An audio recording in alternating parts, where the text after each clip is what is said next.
Welcome back to Taking Up Space with Jordan. I'm your host, Jordan, and I'm feeling pretty good today. We're stepping into Q2, and I made a choice. I want to lead with more positive, grounded mindset. Because let's be real, being a new business owner, it can come with its highs and its lows. And when life hits you with the personal and the professional at the same time, it can become a lot. I didn't hit a single marker last quarter, not a single goal. I think I came close on maybe one of them, but I was still missing it. Like if I stretched that goal out, I could maybe get there, but the mark was missed. And strangely enough, I was beating myself up at first when I realized this. When I was doing my quarterly, it was getting close to the end of Q1, and I was like, let's time to do the quarterly review. And surprise, surprise, I hadn't put in the time and the effort into my goals that I had wanted to. And guess what? Didn't move the marker on them. But after I contemplated it and after I reflected, I'm actually okay with it because I walked away with a really important lesson that I needed to learn. And I think a lot of us need to learn it. I need to create more ease in my life. And what does that mean? It's about me creating ways to soften the load and the burden of life, to ease the weight of simply existing, especially in spaces that weren't built with me in mind. That's the question I've been sitting with lately. What does it mean to create more ease in my life when the world around me doesn't make room for who I am? This came up in a journaling session as well as therapy, and it's what inspired today's episode. Because I know I'm not alone in this. There are billions of people navigating systems and spaces that weren't designed for them. And for many of us, especially those from marginalized communities, that weight is constant. If you're new here, hi. If you're watching on YouTube, you can see me visually. But for those who've never seen my face, I'm mixed. I identify as a Black woman because claiming that part of me feels powerful and grounding. But here's the thing. I'm not always seen as a Black woman. People ask me what I am, and that question alone can make me feel like I exist in this in-between space. Not quite Black enough, definitely not white, just other. And if you're also mixed or live in an in-between identity, maybe you know that feeling too. In white spaces, you're Black. In Black spaces, you're not always fully accepted either. So where does that leave us? Sometimes isolated, questioning, sometimes wondering if anyone truly understands. But I think there's power in naming that, in exploring what ease could look like for us, even when carrying all that complexity. So today, we're going to start with that weight that we are carrying.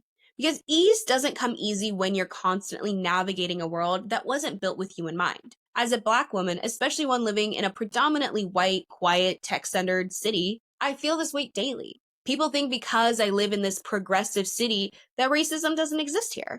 But it does. It's just not loud. It's just not the obvious type. It's quiet. It's subtle. It's passive. It's microaggressions that chip away at you over time.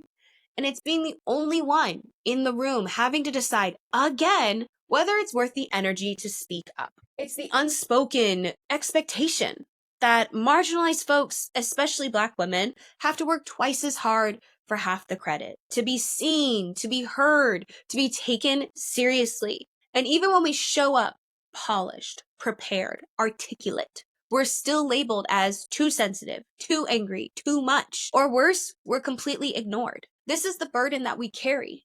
And somehow we're expected to carry it with a smile on our face. That's why when I say I'm learning to create more ease in my life, I don't mean candles and bubble baths, though I love those too. And there's a time and place for them. I'm talking about survival, about protecting my nervous system from constantly being this fight or flight mode, about reclaiming my joy, my time, and my energy. Because no one's going to hand us ease. We have to build it ourselves. We grow up being told, work hard and you'll be rewarded. The big house, the great paycheck, the car. But what we're not told is that how hard and the how long depend on your class, your background, your gender, your race. We're all capable of greatness. But let's be honest, some of us do have to carry a heavier load just to reach the same starting line as somebody else. Don't believe me? Here's some statistics. In Washington, D.C., Black women working full-time year-round earned $58,000 less than their white male constituents. That's not a mindset issue. That's a structural one. Even with a bachelor's degree, Black women earned 62.5 cents for every dollar a white man made. Same degree, same grind, different reward. So yes, the burden is heavy and the burden is fucking expensive. And personally, I've had enough. I'm tired of being aware constantly that the city, the state, the country that I live in doesn't really see me. that my skin is used as a reason to question my value and the validity of what I'm saying, that my assertiveness gets labeled as aggressive, that my tone is policed when I dare to speak up. And if you don't believe me, that's okay. Maybe this podcast episode isn't for you, but this happens on the daily. It happens to me often. I remember going shopping with a friend and she presents as white. At first, I didn't really think anything of it, of the salesperson that was following us, because it was a Nordstrom and they do follow you around a lot, constantly asking you for help. But this person was just kind of watching. They were not speaking to us. They weren't saying anything. They were just watching. And so, as someone who has experienced this before, decided to do a little experiment. I drifted away from my friend to see if she would follow her or follow me. The salesperson followed me. They watched me, never asked if I needed help. They just kept an eye on me. Same thing happens at the grocery store. I get followed down aisles. I get the peek around the corner to see what I'm grabbing, to see if I put anything in my tote bag. It happens at other clothing stores. Happens when I walk into a store alone. It's emotionally draining to simply exist in public sometimes. To be hyper aware that something as simple as a shopping trip can turn into an accusation. To tense up when a cop drives behind me, not just because of the ticket, but because of how dangerous that moment can become. I'm always aware of how I look. And sometimes that awareness fades into the background noise, but other times it's loud and it drowns out everything else, including my own self-confidence, my own self-worth, my own well-being. That kind of constant vigilance, it chips away at your sense of safety, at your sense of self, and it can make it feel incredibly hard to be empowered, to dream big, to even just rest. You might be thinking, but you live in a blue city. You live in Seattle, one of the most liberal cities within America. How bad could it really be? And to that I say, yes, it's not as in your face as other places. I am very grateful for the fact that I live in a city that does allow me the freedoms that I do have and the privilege to be able to walk around freely without the fear of violence happening to me. But the racism is still there. It's just quieter. It shows up in microaggressions, being followed in stores, in the compliments that are actually insults, like, you have such nice skin tone, you don't ever need makeup. Or you're not like other Black people I know. Or personally, my actual favorite, you speak so well. These moments, they might seem small, but they add up. They're reminders that we are being watched, judged, and measured against someone else's standards. And these microaggressions, they don't care about your job title or your resume. They show up whether you're in a grocery store or a boardroom, regardless. That's why this conversation around ease is so important, because this system is exhausting. Because we weren't meant to carry this alone. Because our country is trying to erase history and silence the truth, and we feel it. So yes, I need a little bit more goddamn ease in my life. And if you're listening to this, maybe you do too. I'm gonna put something out there, and I wanna see how it lands for you. We do not have equal access to ease. Wellness, ease, it's a privilege, and it's become a status symbol, a commodity. In so many spaces, it's no longer about the health, healing, or restoration. It's about aesthetics, image, and exclusivity. When you think of wellness, what do you picture? Be honest. Do you think of $25 wheatgrass shots, $12 oat milk lattes, matching athleisure sets, kale smoothies, spin classes with candlelight and curated playlists, yoga retreats in Bali? That's the version of wellness that gets marketed to us. That's the version we're told that we need to aspire to. But here's the thing. That version of ease, that's not accessible to everyone. Not by a long shot. Now, don't get me wrong. There's nothing wrong with a green juice or yoga. But when wellness becomes something you have to buy into, it excludes the very people who need it most. So let's say it plainly. Ease looks different when your basic needs are not being met. Just is. It's plain and simple. When you're underpaid, overworked, undervalued, when you're carrying the emotional labor of racism, sexism, classism all at once. You remember that pay gap I talked about earlier? Let's bring it back in here. Because when you're earning 60 cents on the dollar, you're not thinking about organic produce or boutique wellness apps. You're thinking, what's the cheapest way I can meet my nutritional needs? Can I stretch this meal for the rest of the week? Can I afford therapy this month? Can I take time off without risking my job? This is why we can't have honest conversations about rest or self-care without first naming the inequity in access. Ease, for some, is a Sunday facial and a massage. That's beautiful. That's great. If you get to do that, I love that for you. But for others, it's figuring out how to just get through the week without breaking down. Then the part that stings so much, so many of the wellness spaces we're told to enter, whether that's fitness, meditation, even therapy, are not only expensive, but they often aren't safe or exclusive for marginalized people. You walk in, and once again, you're the only one. You're not reflected in the room or even in the instructors or the people talking to you. You're not represented in the leadership, and you're expected to leave parts of your identity at the door in the name of healing. So yes, we need to talk about ease, but we also need to redefine it. Because ease shouldn't be limited to those who can afford Whole Foods or silent retreats. Ease isn't about indulgence. It's about making life livable. It's about survival. It's about creating space to breathe when the world won't stop pressing in. So maybe ease looks like grocery delivery because you don't want to deal with judgmental stares in the stores. A 10-minute meditation before your shift because it's the only time that you get to yourself. Saying no without guilt. Resting without the shame. Having a friend who doesn't require you to explain every frustration, they just get it. That is wellness. That is resistance. That is what reclaiming ease looks like in real life. So if you've ever felt like the wellness world wasn't made for you, you're not wrong. But that doesn't mean you don't deserve ease. It just means we need to build our own version of it. One that's rooted in care, in community, and in truth. Because let's be honest, the system isn't going to hand us ease. So that means we get to define it for ourselves. And honestly, that's kind of empowering to build something, a way of being that's created solely by you, for you.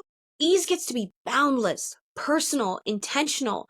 And while I've already mentioned a few simple practices like grocery pickup, meditation, or journaling, or saying no and having friends who just get it, I want to take this a step further. One of the tools I use to create and assess where I can create more ease is something called the Wheel of Life. If you've never seen it, it's essentially a visual snapshot of how fulfilled you feel across 8 to 10 key areas of your life. So the 10 key areas are personal growth and learning, spirituality, money and finance, career and work, health and fitness, fun and recreation, environment, community, family and friends, partner and love. Each section is scored from about a 1 to a 10, with 1 being this area feels out of alignment and 10 being this area feels really good right now. What I love about this tool though is that it doesn't ask you to fix everything at once. It simply invites you to look at your life honestly and decide where you might need some tending to. You get to make the decision, no one else. When I filled mine out recently, I realized I was running low in a few key areas of my life that I'm going to share with you now. Is running low in fun and recreation, partner and love, and money and finances. So when I asked myself, where could I create more ease? I knew I had to start somewhere. And I wanted to start with fun and recreation because money and finance, those things were going to take a little bit more effort and a little bit more time. And I just needed a little bit of ease so that I could build up the momentum to get to those other parts of my life. Because yes, do I want to be building wealth? I do. But I also want to be enjoying my life while I'm building it. So I asked, what's something I can do this week that feels joyful and doesn't break the bank? My answer? I'm going to go watch a sunset on Friday with my pups. I'm going to make myself a damn good peanut butter and jelly sandwich. I'm going to pack it up. I'm going to grab myself a can of wine and I'm going to go and watch the sunset. Because for the first time in the Pacific Northwest, we are about to have like 4 to 5 days of pure sunshine. And I want to capture on that. The next thing I'm going to do is I'm going to go on a Saturday hike with my friends. We're going to go out. We're going to enjoy the Pacific Northwest spring that it has to offer. Get out in nature, get off our phones, and we're going to have a great time. And what's great about both of these things, neither of those are going to cost that much, but both offer something deeper that I need. Peace, breath, presence, even if it's just for a few moments. And that's the thing. Ease doesn't always need to look big or grand. Because I'll be honest, I do have a big vacation that's coming up and I get the privilege of being able to go to Hawaii. Very excited for it. It's something that's been in the works for about a year. And I'm excited to be able to have that big grand moment. But I really also need to have these little moments that allow me to just take the time and create space for myself. And sometimes just those simple adjustments, those simple little movements and moments that you take for yourself, those are what's going to create space for you to start to breathe and relax and feel more present in your life. So I wanted to share what I'm doing in Q2 to help myself create more ease. The first is having a nervous system reset every single day. In the morning, I've started doing a deep breathing practice using my Apple Watch. It has like a little breath feature or like breathing feature that you can use. I like to do it. I've gotten up to 2 minutes now, but it starts with 1 minute and I think it goes up to 5 minutes. It's basically you sitting there and just focusing on your breath. It's a form of meditation, but it's really good to just help regulate that nervous system, especially first thing in the morning. After that, I go into my journaling, and I talk so much about journaling on this podcast, but I won't get into it right now. But I do love journaling. I think it's really good. It's also a great way to help regulate the nervous system. Midday, when I take the dogs out, instead of listening to podcasts or like upbeat music, I've actually started listening to classic piano music.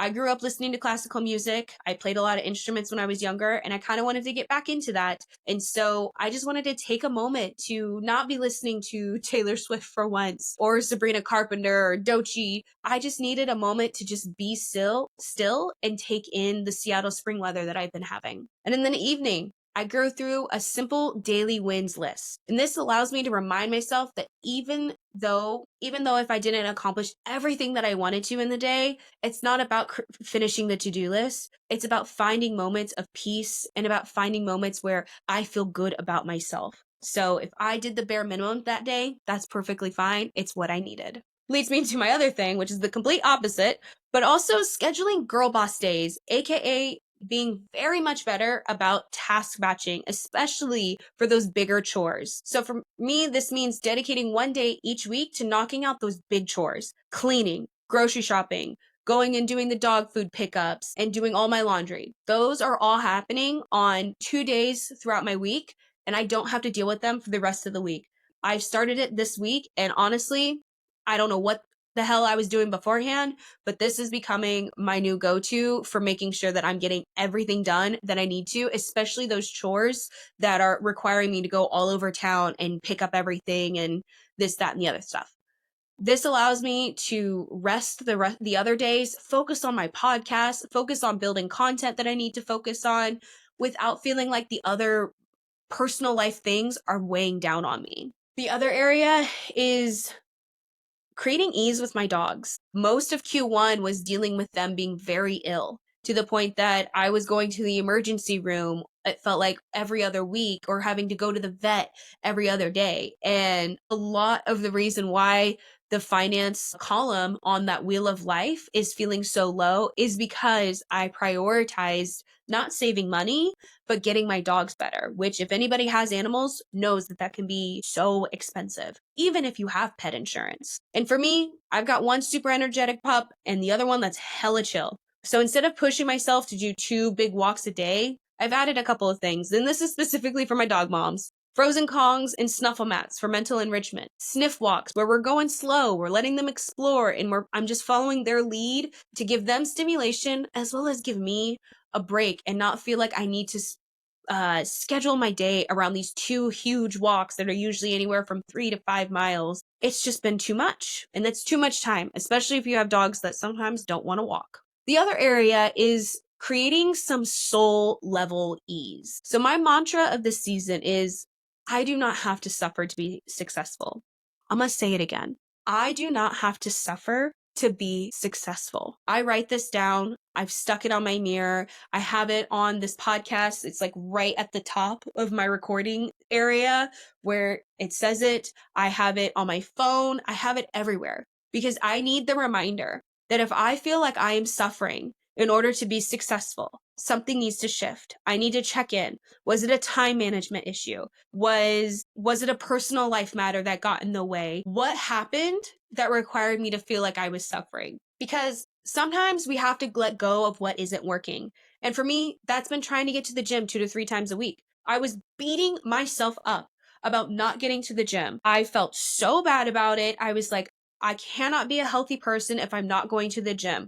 That's incorrect. And it's bad thinking. And it doesn't help me feel better about myself. I was still moving. I was still walking. I was averaging 14 to 16,000 steps a day. That counts. And that brings me to other areas of celebrating small wins. I let this habit slip in Q1 because I was broken down, but I'm bringing it back because every step deserves recognition. Even if no one else sees it, I know that I did it. and I'm going to call that a win. All of these things are ways that I'm reclaiming my space, my time, and my energy. This is what ease looks like for me right now. And what I want you to do is I want to invite you to find out what ease looks like for you. So here's your challenge. I want you to take a few minutes. You can download the Wheel of Life link down in the description. It'll take you to my website.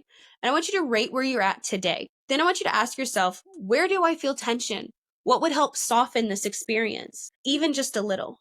Because remember, ease doesn't have to look the same for everyone. Where I'm struggling, you might not be struggling at all. And where you're struggling, I might not be struggling at all, or your friend, or your mom, or your partner, whoever. It's okay if yours doesn't look like mine or somebody else's. What matters is that it works for you. It's your ease. It's your wellness. It's you taking care of you. It's what nourishes you. And it's what lets you just get to take a moment to breathe. Which leads us to this final point. Let go of the idea that your wellness, that your ease has to be aesthetic. Let go of the idea that it has to be curated or picture perfect for the gram, because ease is personal. What brings you peace might not look like what someone else needs. And honestly, it might not look like much to anyone. Watching from the outside, especially, it might look like sitting in silence. It might look like canceling plans. It might look like wearing the same hoodie 3 days in a row, because that's what comfort feels like right now. We live in a time where we're constantly seeing other people's version of ease online, aka their wellness. But curated stillness isn't the same as actual rest. A pretty journal spread doesn't always mean someone's doing the real work. And your path to peace doesn't need to fit the vibe of a social media feed. You need to not have to make your life appear beautiful for anyone else, especially if you feel like your life is beautiful to you. Ease is not a performance. What actually inspires people is not the aesthetic, it's the alignment. It's the way you show up for yourself. It's the way you move with intention. It's the way you say, this is enough for me today, and I'm proud of that. And when people see you living a life that's beautiful because it's authentic, not because it's filtered, they want to know how you got there. And you can tell them, I stopped comparing. I started craving ease on my own terms. I'll be honest with you. Q1 had me in a trap. I was stuck in the loop of bad days. I was stuck with comparing myself to everyone. I was checking all the wrong markers for progress.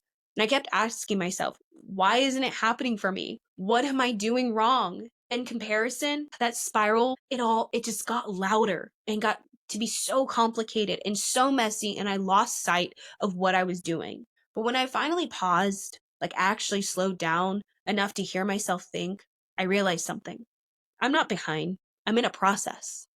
And that's enough. When you choose to take a reset, when you give yourself a day to breathe, when you do nothing on purpose, that is not falling behind. That's you doing what you need to do to survive and reclaim your joy.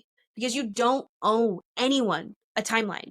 You don't owe anyone a polished version of your life. You just owe yourself the care it takes to keep going. So if you've been comparing yourself lately, whether it's career, body, relationships, success, rest, whatever it is, let this be a reminder. You're allowed to build your life your way. Create ease that feels good, not just ease that looks good. And I promise you, that is what is going to inspire people the most. So here's what I want you to remember as you step back into your life today. And thank you so much for joining. Ease is not a luxury. Ease is not a weakness. Ease is not something that you have to earn. It is your birthright. It is your softness in a world that keeps trying to harden you. It is your way back to you.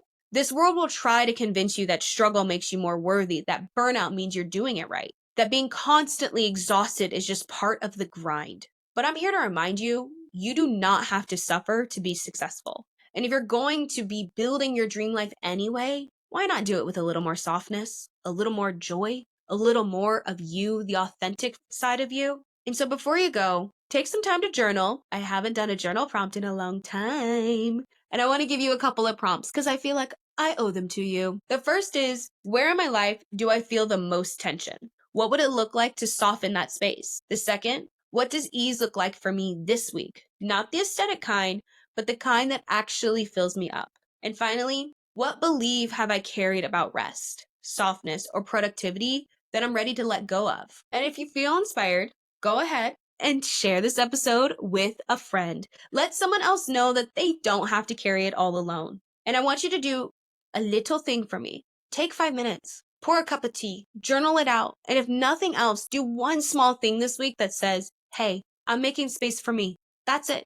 That's the challenge. Because your ease, your joy, your peace, that's the real freaking flex. And thank you so much for tuning in to Taking Up Space with Jordan. And I really hope that you can take a few minutes after this to find a little more ease because you deserve it. Keep building your dream life. And remember, it's okay to rest and just be you. Kisses.